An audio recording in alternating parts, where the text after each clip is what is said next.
Når vi skal finde rumfanget af en kasse, ganger vi længden med bredden med højden.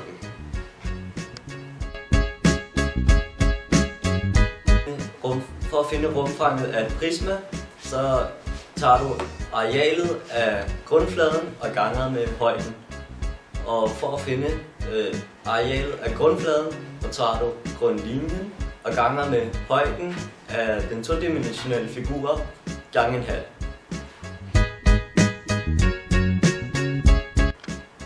Ved at finde rumfanget af en cylinder, så ganger du arealet af grundfladen med højden, og det kan også hedde pi gange radius anden gange højde.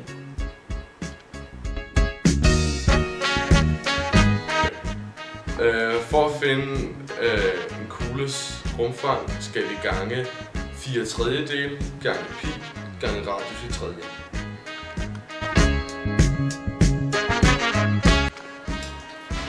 For at finde rumfanget af en pyramide, så ganger man arealet af grundfladen med 1/3 af højden.